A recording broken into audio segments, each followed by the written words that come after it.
ലേക്ക് തന്നെ വളരെ ടൈറ്റ് ആയിട്ടുള്ള ഒരു മത്സരം നടക്കുന്ന വടകര, അതും കഴിഞ്ഞ രാഷ്ട്രീയ സംഭവ വികാസങ്ങളൊക്കെ തന്നെ സ്ഥാനാർത്ഥി മാറ്റത്തിലേക്കും ഒക്കെ കടന്ന ഒരു സാഹചര്യം.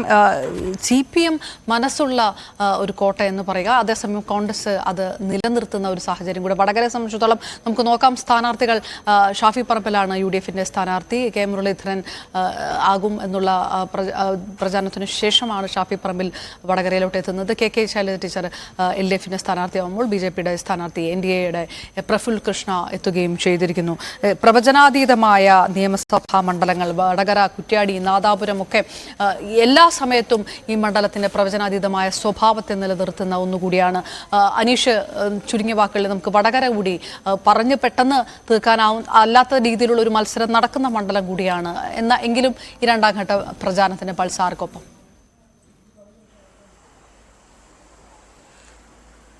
അപർണ, തീർച്ചയായും ഇടതുപക്ഷത്തിന് വ്യക്തമായ മുൻതൂക്കമുള്ള മണ്ണാണ് കടത്തനാട്ടെ മണ്ണെന്ന് പറയാം. പക്ഷെ കഴിഞ്ഞ കുറേ വർഷങ്ങളായി UDFന് സ്ഥിരമായി സീറ്റുകൾ പോകുന്ന ഒരു അവസ്ഥയിലേക്ക് കാര്യങ്ങൾ നീങ്ങുന്നു. പ്രത്യേകിച്ചും 2009 തെരഞ്ഞെടുപ്പിലും മറ്റുമൊക്കെ TP ചന്ദ്രശേഖരൻ മത്സരിച്ച് 20,000-ലധികം വോട്ടുകൾ പാർട്ടി കോട്ടകളിൽ നിന്നും ചോർത്തിയിരുന്നു. അതിനുശേഷം പിന്നീട് TP വധവുമായി ബന്ധപ്പെട്ട അലോലികൾ തന്നെയാണ് കഴിഞ്ഞ തെരഞ്ഞെടുപ്പുകളിൽ ജനവിധിയെ കൃത്യമായി സ്വാധീനിച്ചത്. ഇത്തവണ കേരളത്തിൽ ഏറ്റവും അധികം ആവേശം, ഓളമുള്ള പ്രചരണം നടക്കുന്നത് വടകരയിലാണ് ണെന്നും പറയാം. പക്ഷേ അപ്രതീക്ഷിതമായാണ് CPMന് തിരിച്ചടിയായി പാനൂരിൽ ഇന്നലെ ഉണ്ടായ ബോംബ് സ്ഫോടനത്തിലെ മരണം ഒരു വലിയ രാഷ്ട്രീയ വിവാദമായി മാറിയിരിക്കുന്നു. ഇന്ന് സന്ദേശയാത്ര, സമാധാന സന്ദേശയാത്രയുമായി ഈ ഷാഫി പറമ്പിലൊക്കെ തെരഞ്ഞെടുപ്പ് പ്രചാരണ രംഗത്ത് ആ ഒരു വിഷയം ഉന്നയിക്കാൻ തുടങ്ങിയിരിക്കുന്നു. നേരത്തെ തന്നെ TP ചന്ദ്രശേഖരന്റെ കൊലപാതകമാണ് ഈ മണ്ഡലത്തിലെ ഏറ്റവും പ്രധാന തെരഞ്ഞെടുപ്പ് പ്രചാരണ വിഷയം ഈ തെരഞ്ഞെടുപ്പുകളിലും വരുന്ന തെരഞ്ഞെടുപ്പുകളിലും എന്നാണ് ഷാഫി പറഞ്ഞിരുന്നത്. പക്ഷേ മറുവശത്ത് ഇത്തരത്തിലെ പ്രാദേശികമായ വിഷയങ്ങളല്ല,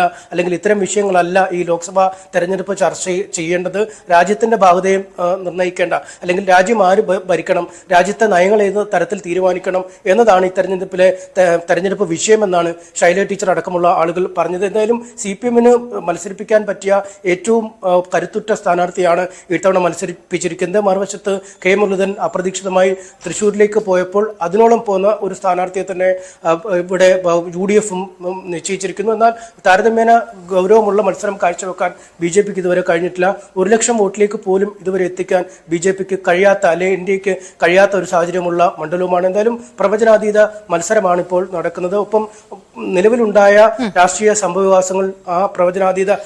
തീർച്ചയായിട്ടും പാനൂർ സ്ഫോടനം വടകര മണ്ഡലത്തിൽ തെരഞ്ഞെടുപ്പ് ആയുധമാക്കാൻ തന്നെ UDF ഒരുങ്ങുന്ന ദിവസം കൂടിയാണ്. ഷാഫിയുടെ നേതൃത്വത്തിൽ സമാധാന സന്ദേശയാത്ര കൂടെ നടക്കുമ്പോൾ നമുക്ക്